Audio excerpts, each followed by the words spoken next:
Toda mais dias com a paz do Senhor Jesus, amém? Essa paixão nesse nosso coração para sempre, amém, meus irmãos? Vamos ouvir agora a palavra de Deus. Alguns gregos que haviam subido para adorar na festa da Páscoa, eles odiavam ter uma realidade com Deus. Eles queriam ver algo melhor, queriam ver algo maior e foram em busca de Jesus. A Bíblia Sagrada diz que eles queriam ver Jesus. A Bíblia diz que se dirigiram a Filipe, e que era dali, da Galileia, e rogaram-lhe dizendo: Senhor, queremos ver a Jesus. Filipe vai a André. Interessante, eles são gregos, e Filipe, que tem o nome grego, vai procurar André, outro que tem o nome grego, procura André e diz: os camaradas aí fora são gregos e querem ver Jesus. Eles não vão levá-los diretamente a Jesus, quem sabe? Porque quando Jesus enviou, Jesus disse: não vão aos estranhos, vão primeiro às ovelhas da casa de Israel. Mas Jesus sempre deixava claro que a sua resposta estava além dos judeus, estava além do povo israelita. Nesse momento, quando eles vão até Jesus trazer a notícia dizendo: Senhor, os gregos querem te ver. Quando Jesus recebe essa informação de que tem alguém querendo vê-lo, aí Jesus começa a pregar. Diz a Bíblia, Jesus então respondeu no capítulo 24. É chegada a hora em que o Filho do Homem há de ser glorificado. Quando Jesus usa a expressão ser glorificado, a gente tem próprio glorificado, exaltado, glorificado, soberano, glorificado, elogiado, glorificado, louvado, glorificado, colocado acima, glorificado, reconhecido com honra. Mas quando Jesus diz: é chegada a hora em que o Filho do Homem há de ser glorificado, ele usa o exemplo da humildade. Versículo 23, versículo 24, versículo 25, na verdade, vos digo. Por que ele usa a expressão dupla, na verdade, vos digo? Jesus captou que os discípulos não dado. Jesus percebe que no coração deles, a noção de glorificação está totalmente fora daquilo que Jesus está dizendo. Chegou a hora do Filho do Homem ser glorificado. Eles já estão pensando em trono como sempre. Eles já estão pensando em glórias terrenais como sempre. Ao ponto de discutirem no caminho quem era o maior. Aí Jesus disse: na verdade vos digo, se o grão de trigo caindo na terra não morrer, fica só. Mas se morrer, dá muito fruto. Jesus já está falando: glória verdadeira é ser capaz de ser semente. Glória verdadeira é ser capaz de se plantar. Glória verdadeira é ser capaz de abrir mão é ser capaz de morrer com propósito. Glória verdadeira é ser capaz de abrir mão da própria vida para que o propósito do Evangelho seja cumprido. Que propósito é esse? Dá muito fruto. Ele é grande, ele é rei, ele é o Criador, ele é Deus, mas na sua pregação ele se deixa comparar como semente, humildade, e ele diz: tem que se plantar, que cair na terra, tem que ser enterrado. Uma semente na minha mão é uma semente, mas na pregação de Cristo ele já vê os frutos, muito fruto. Jesus veio como semente, quando ele desceu do céu à terra ao ventre de Maria, foi colocado em uma manjedoura, só que ali estava a semente da árvore do Evangelho. Porém, imagine uma árvore, você põe a cerca e diz, daqui não sai, mas ela cresce tanto, os frutos se desenvolvem tanto, que vão além da cerca. Então, desde sua infância, tentaram colocar a cerca para que a semente não se desenvolvesse. A semente veio, a semente morreu, a semente foi plantada, mas ela frutificou ao terceiro dia. Ela ressuscitou, ela deu vida, ela brotou e nós somos o fruto da semente do Cristo da cruz. Agora, versículo 23, olha a pregação de Jesus. Que alguém me serve, se alguém me serve, se alguém me servir, meu Pai o honrará. A pregação de Jesus é pregação de serviço. Sim, Deus não te tirou do mundo para você se estar numa poltrona confortável. Deus não te tirou do mundo para você ter a carteirinha de membro e dizer, ó, sou batizado nas águas, eu sou batizado nas águas.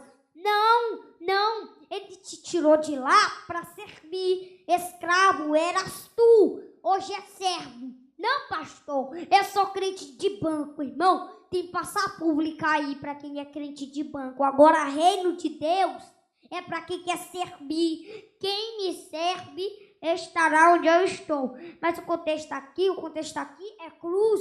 Jesus fala de ser glorificado e os discípulos estão com a mente em outro lugar e ele está trazendo a mente dos discípulos para o que ele quer. Morte, perca, necessidade de abrir mão dos prazeres terrenais, serviço. Só que tem alguém querendo ver Jesus. Tem alguém que quer ver Jesus. E ele conclui, se alguém quer me servir, meu Pai vai honrar.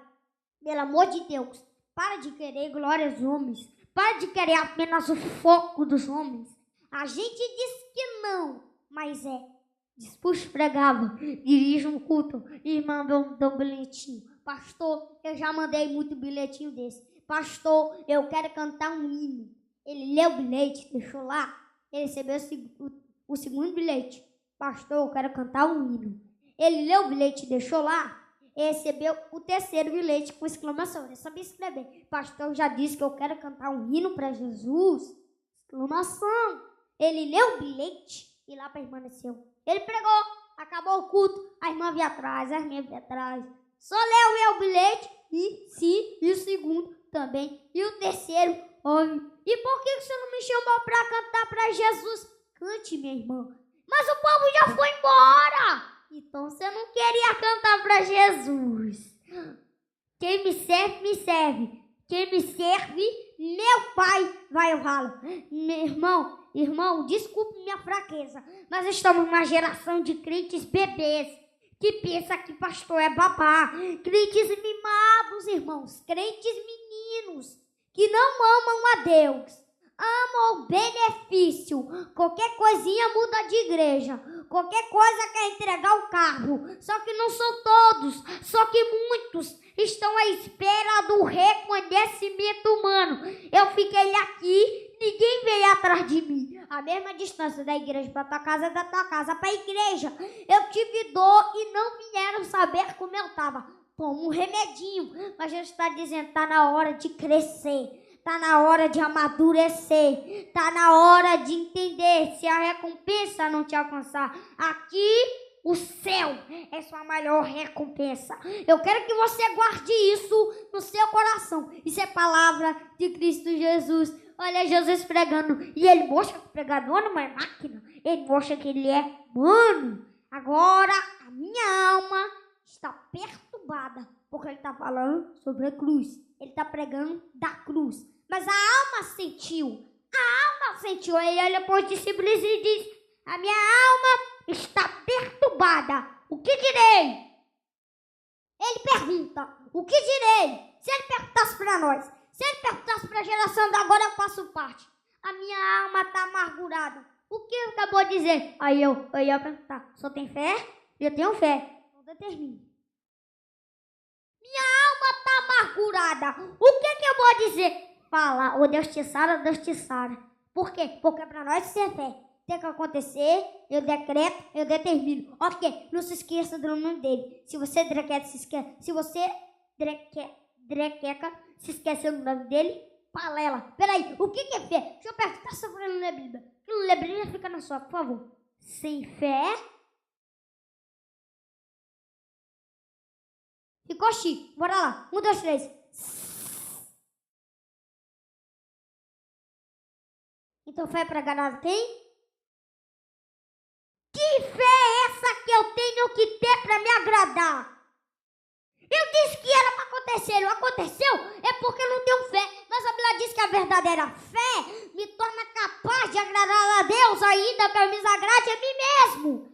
Agrada-te do Senhor e Ele satisfará os desejos do teu coração. Olha que coisa interessante. Fé para agradar a Ele com a minha vida, com o meu louvor, com a minha glorificação, independente do que acontecendo está. O que eu vou dizer? Minha alma está amargurada. Eu vou pedir para o meu pai me livrar dessa hora? Não. Olha o que ele vai dizer. Pai, glorifica o teu nome. A alma dele está angustiada, mas ele está dizendo, Pai, é o teu nome que tem que ser glorificado. Agora que coisa interessante. Então veio uma voz do céu que dizia, já o tenho glorificado e o glorificarei ainda. Meu nome já está sendo glorificado. Em quem? No Filho. Preste atenção que isso é pregação de Jesus. Preciso muito disso atenção.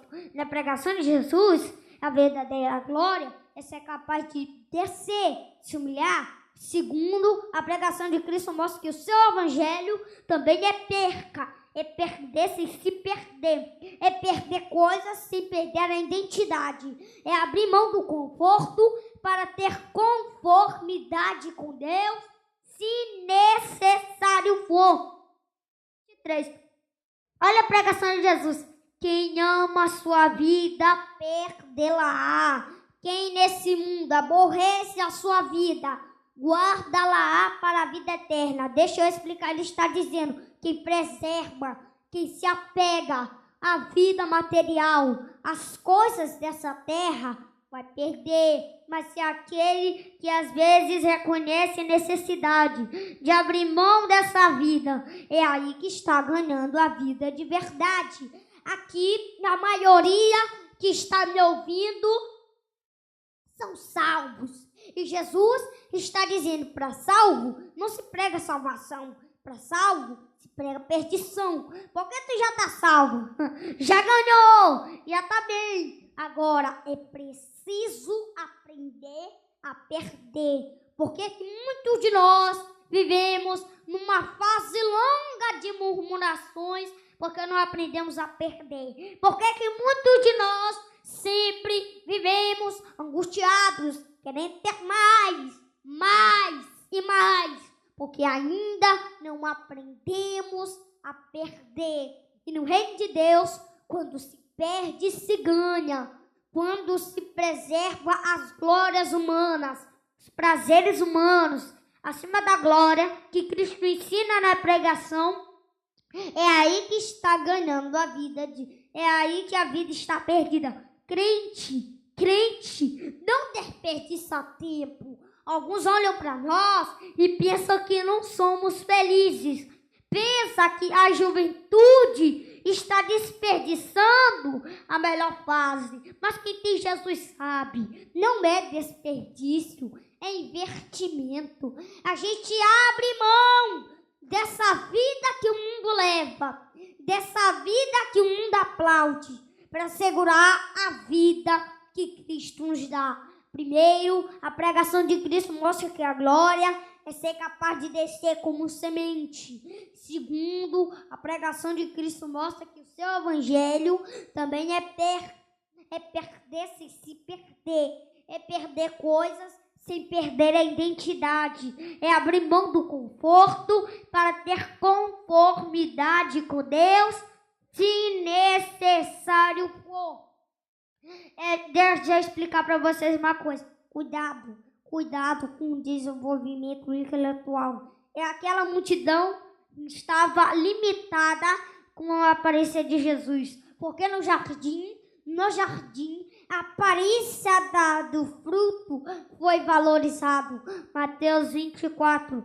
Vão se cumprir as escrituras. Sofrerei e morrerei de tudo que deve acontecer. Versículo 56. Tudo isso aconteceu para que se cumprisse as escrituras.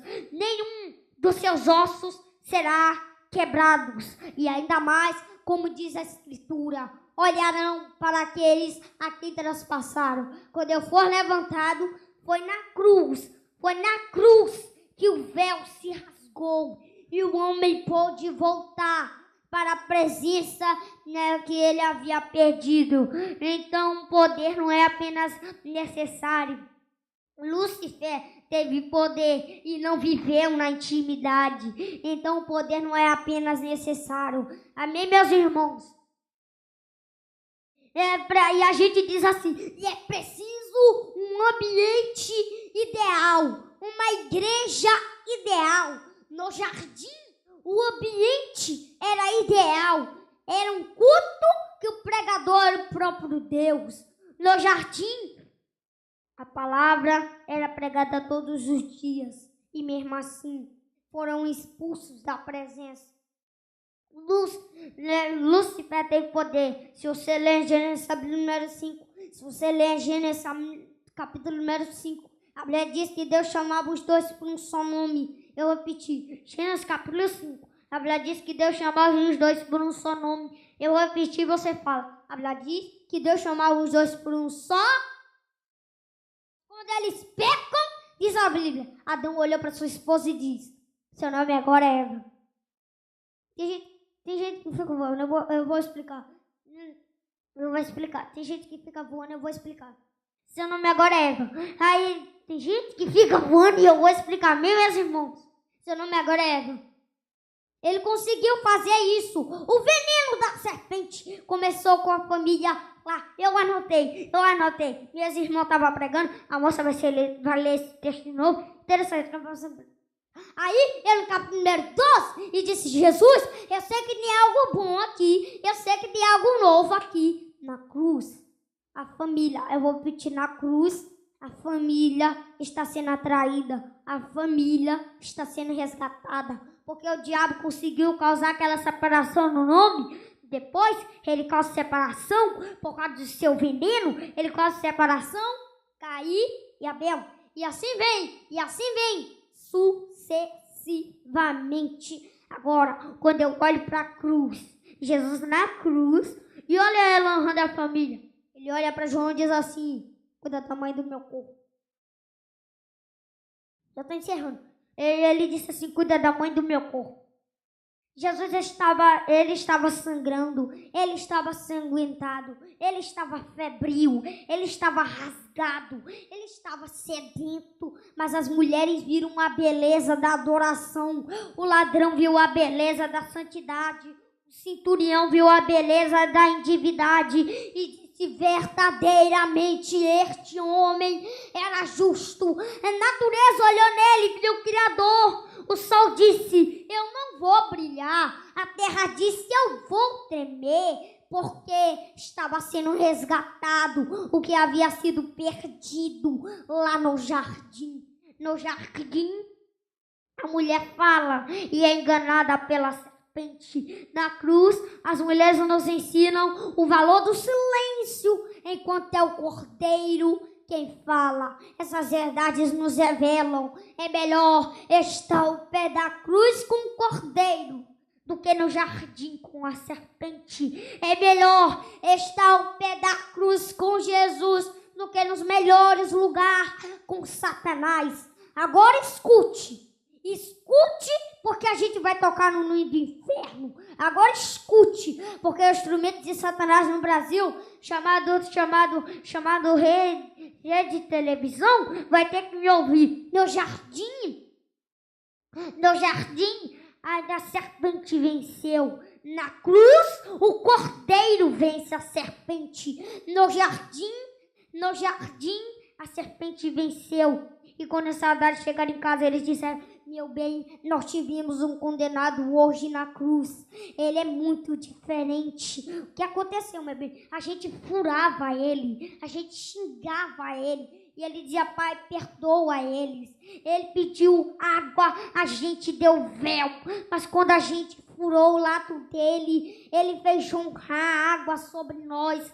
Meus irmãos, ele conseguiu liberar perdão para um ladrão que poucas horas atrás tinha criticado ele. Olha a família dos soldados ouvindo falar da cruz. Ali na cruz, Jesus está pagando preço por uma família chamada igreja. Igreja é a família de Deus aqui na terra. E hoje é o janeiro profético. Vamos fazer hoje algo profético aqui e ser jeito profético. Agora diga comigo, eu faço parte dessa família. Que a minha família será para o nome dele. Agora bora dizer como outros. Eu faço parte dessa família. Que a minha família não será destruída. Amém, meus irmãos? E se sentindo triste, se sentindo só, não, vai falar para papai, vai chorar para papai, vai no joelho, porque na pregação de Jesus, eu servindo, sabendo que a recompensa bem pode me recompensar. Amém, meus irmãos? Amém, meus irmãos? Amém, meus irmãos? Quem quer conhecer Cristo? Quem quer conhecer Cristo? Quem quer conhecer Cristo? E quem quer conhecer Cristo, antes do movimento, entra na palavra. Quer profetizar? Antes de abrir a boca para dizer assim diz o Senhor, primeiro vai ler o que ele costuma dizer antes de querer profetizar. Primeiro vai na palavra. Toda ignorância perde diante da luz da palavra. Todo engano cai por terra diante da luz da palavra. Eu estou sentindo uma atmosfera impactante aqui. O Senhor está dizendo que vai produzir cura por intermédio da palavra, salvação por intermédio da palavra. Chega de ignorância. Quanta gente fica achando que nós fazemos parte de uma reunião de analfabetos e quadrados. Gente sem conhecimento, mas eu quero dizer aqui nos incrédulos que nós fazemos parte do povo mais sábio, inteligente da face da terra. Por quê? Porque a gente está aqui pelo poder da palavra. E o que a palavra diz acerca dela? Conhecereis a verdade, e a verdade vos libertará. Eu não venho dizer que é proibido pular, Deus me livre. Eu não venho dizer que é proibido rodar, Deus me livre. Eu vim aqui te dizer, para que você não seja motivado a pular sem ter entendimento, para que você não seja motivado a rodar sem ter entendimento. Sabe por quê? Senão a gente vê um monte de pipoca na panela, que aqui dentro pula, mas lá fora xinga, desfaz o marido, bate no filho, desautoriza pastor, acaba com as autoridades governamentais. O que é isso? Isso é pipoca na panela. Tem gente pula, dança sem palavra, roda sem palavra. Coisa linda é quando eu vejo o crente marchando na presença de Deus. Mas ele entende. Eu não estou marchando porque alguém aqui está marchando. Eu estou marchando porque eu tenho os motivos para marchar. É culto racional. Aqui a gente dá glória com impedimento, aleluia, com impedimento. Bate palma com impedimento, pula com impedimento, roda com impedimento. Amém, agradeço a oportunidade. Só para nós complementarmos a palavra que já foi falada, trazendo aqui um breve resumo. Hoje fala que Jesus Cristo é o Senhor. E eu quero convidar os irmãos para abrirem Filipenses capítulo 2,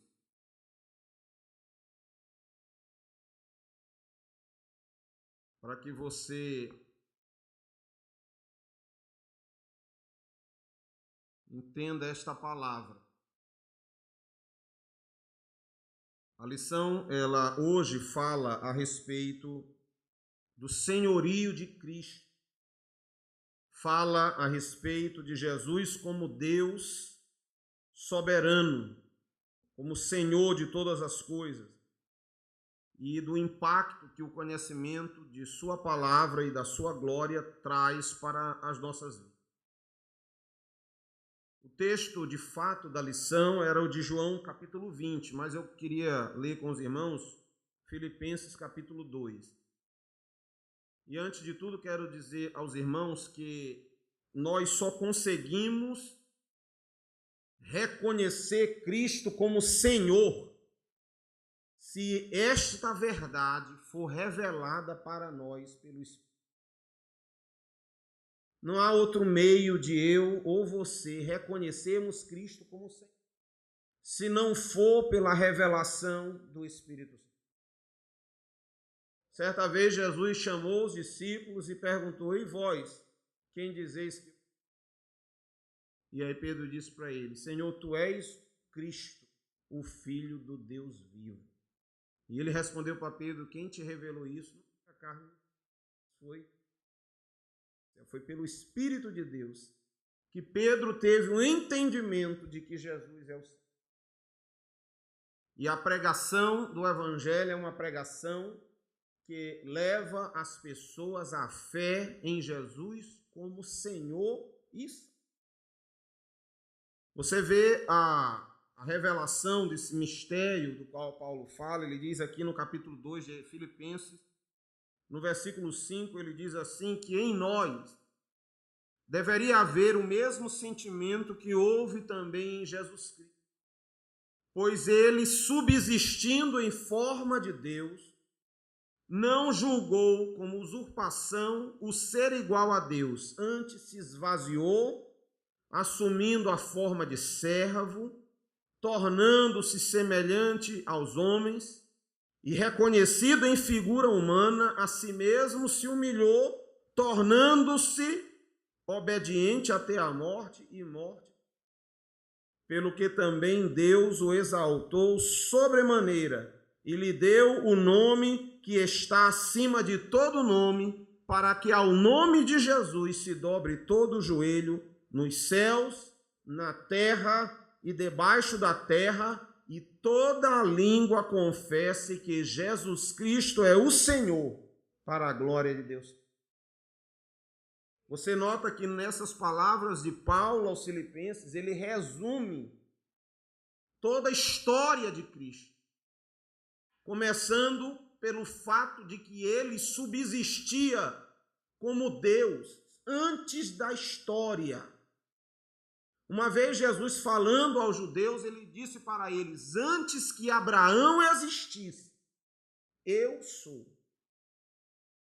E no original, quando ele fala aquilo, o texto grego original, o eu sou, de onde ele fala, reporta a mesma palavra que Moisés ouviu de Deus na sarça, quando o Senhor diz: vai a este povo e diz a eles que eu sou, te enviou a eles.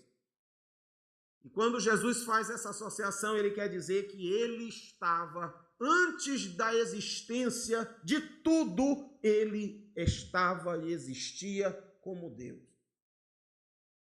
O próprio Evangelho de João abre a sua narrativa dizendo: no princípio era o Verbo. O Verbo estava com Deus e o Verbo era Deus. Ele estava lá no princípio com Deus. As coisas todas foram feitas por ele, nada sem ele se fez. E o Verbo se fez carne e habitou entre nós.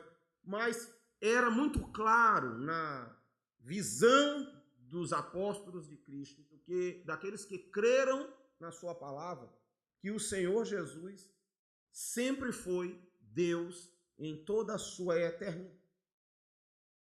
Jesus não foi criado. Jesus não foi produzido. Jesus foi gerado por Deus. Ele tem a existência de Deus. Ele é a pessoa de Deus na sua personalidade. Aí você diz: mas como é que eu vou entender isso? Teve um crente famoso do passado. Ele chamava-se Agostinho. E, por acaso, esses dias eu precisei revisar uma matéria de prova de filosofia da minha filha. E um capítulo inteiro falava sobre uma parte da filosofia chamada de patrística, que estuda exatamente as doutrinas dos pais da igreja, divulgadas por Agostinho, que foi um filósofo respeitado. Eu desconhecia que ele sabia que ele era um teólogo, era um membro eminente da igreja, porém, eu desconhecia que ele era um filósofo do quilate de Platão, de Aristóteles, e ele é da história da filosofia muito destacado também. E uma curiosidade de Agostinho, que ele diz que ele bateu muito a cabeça a respeito da Trindade. E diz a história que uma vez ele meditando sobre isso e tentando entender como Deus poderia ser um só e ao mesmo tempo 3 personalidades. E aí diz que ele passeava na praia e pensando naquela questão, e de longe ele vê uma criança pequena que fez um buraco na areia e com uma vasilha ia na praia e enchia a vasilha de água no mar e corria e enchia o buraquinho. Voltava e de longe ele olhou aquela criança muitas vezes fazendo aquele movimento, aí ele ficou curioso e chegou próximo. E ali naquela criança ele perguntou, vem cá, o que você está fazendo? A criança diz, eu quero botar a água do mar toda dentro do meu buraquinho. E ele disse, mas você não está vendo que isso não dá certo? Olha quanta água tem ali, como é que tu vai tirar tudo isso aí e colocar nesse buraquinho tão pequeno? Aí a criança olha para ele e diz assim, como é que tu espera entender da Trindade de Deus também dessa forma? Então Agostinho ali, quando parou para se concentrar, já não veio mais a visão e entendeu que ele deveria desistir, porque há certos mistérios que a nossa mente é muito limitada para compreender. Precisa ser revelado pelo Pai. E há coisas que Deus só vai nos mostrar quando nos arrebatar. Paulo dizia de si mesmo que, quando ele fala aos Coríntios, vamos depois poder ler a carta aos Coríntios, como é interessante, 2 Coríntios, Paulo, ele sofre com a igreja que ele fundou, que ele pregou, que ele ganhou as almas para Cristo. A igreja de Corinto viveu um Pentecostes, porque quando Paulo foi pregar em Corinto, ele estava num dos momentos mais intensos do poder de Deus sobre a vida dele. E embora ele fosse, vamos dizer assim, na fraqueza da sua carne, mas o poder de Deus, através de Paulo em Corinto, era tremendo. Tanto que os irmãos veem que é para os coríntios que ele fala dos 9 dons. Ele fala de Coríntios como um homem de uma experiência espiritual, no qual ele diz, eu não fui a vocês com palavra de sabedoria, mas com demonstração do Espírito e de poder. Mas lá, as pessoas em Corinto estavam duvidando da autoridade de Paulo. E aí ele, numa das fases dos seus discursos, em que ele vai defender a sua autoridade apostólica, ele diz assim, irmãos, eu conheço um homem que há 14 anos foi arrebatado até o 3º céu.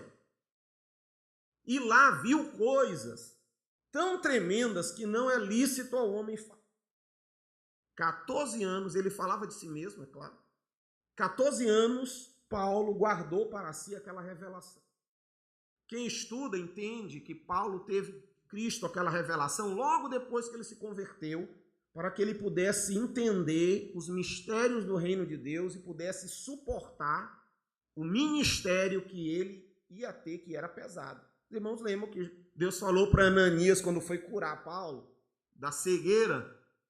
O Senhor disse para ele, Ananias, vai, eu vou mostrar para ele o quanto ele vai padecer pelo... E de fato foi assim. Eu acho que poucos cristãos sofreram a metade do que Paulo sofreu. Pouco. Paulo foi o que trabalhou mais, o que expandiu o evangelho, mas também o que mais sofreu. Ele apanhou muitas vezes, foi preso muitas vezes, passou necessidades muitas vezes, sofreu naufrágios. Paulo, ele passou bem difícil, mas Paulo sabia do amor que ele tinha por Jesus. Mas ele disse aquilo porque ele estava querendo dizer no final, eu rodeei para dizer para os irmãos o seguinte, há coisas que nós não temos condições de entender. Há mistérios do reino de Deus que vai ser para aqueles que chegarem ao céu. Mas o entendimento de que Jesus é o Senhor, nós precisamos ter. Porque sem esse entendimento, que nos é revelado pelo Espírito de Deus, nós não vamos caminhar na nossa vida cristã. Você crer em Jesus, pode entendê-lo como Salvador é uma coisa, mas você crer em Jesus e entendê-lo como Salvador e Senhor é uma outra coisa. A Bíblia diz que até o diabo crê, mas não obedece. Porque o diabo entende Jesus como o Rei dos Reis, o Senhor dos Senhores, mas não se submete à obediência. Nós, como servos de Deus, o reconhecemos como Salvador e como Senhor, porque nós temos prazer em obedecer a sua palavra, porque o servo, ele obedece ao seu Senhor.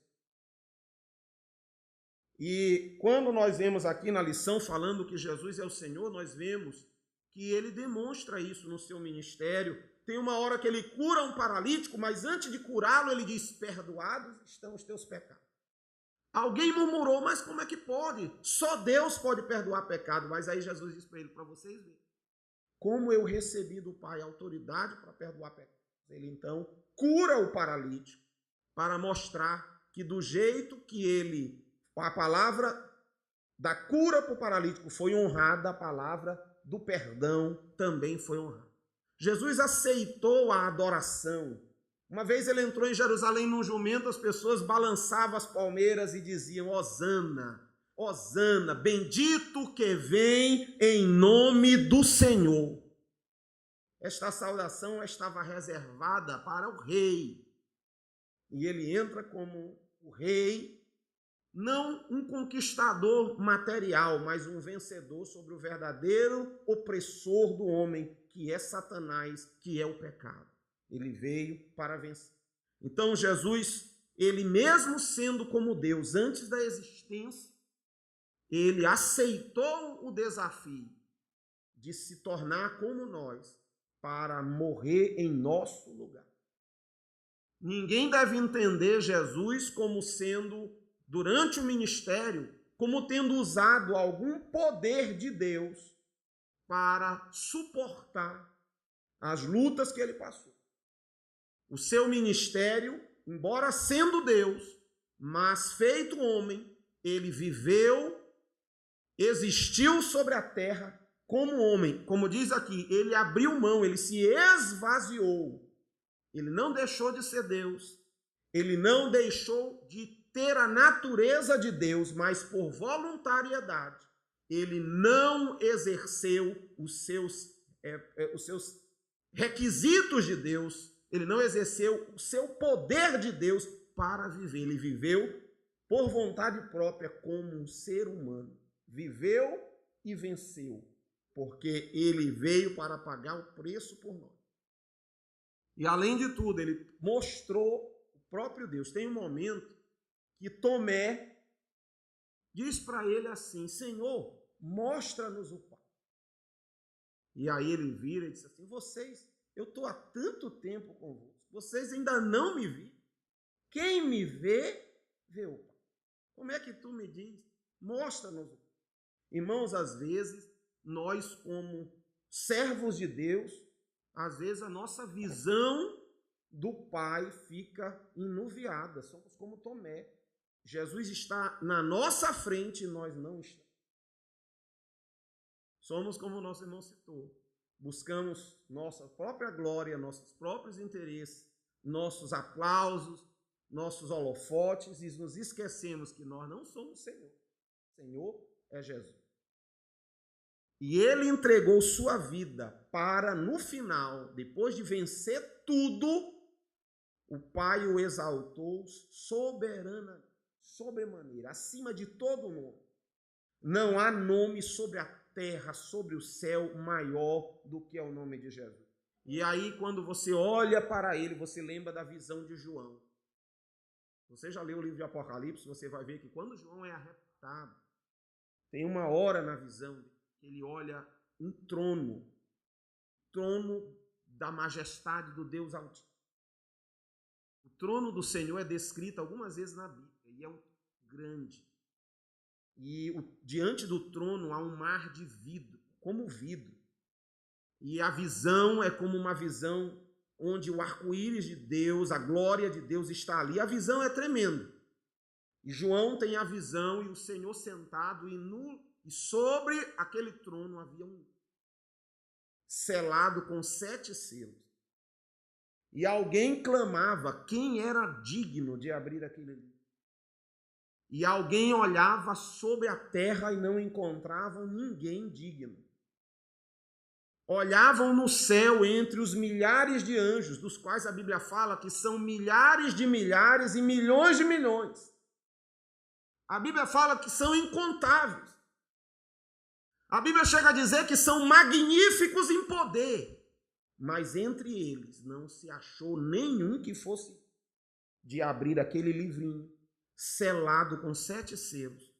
João começou a entrar em desespero, porque havia os anciãos, aqueles homens que se assentavam em 24 tronos ao redor do trono do Cordeiro, e ele não achou ninguém entre os anciãos que fosse digno. E João, desesperado, começa a chorar, até que alguém diz: não chora, João, tem um que é digno, o Cordeiro, esse é digno. Ele deu o seu sangue para resgatar, ele é o único digno. E o Cordeiro vem e abre o livro, porque ele é digno, está acima de tudo e de todos. Sabe aquele problema que nós temos, aquela dificuldade que nós temos? O Senhor é Senhor sobre o nosso problema. A doença que nos aflige, que nos coloca para baixo, ele é Senhor sobre a doença.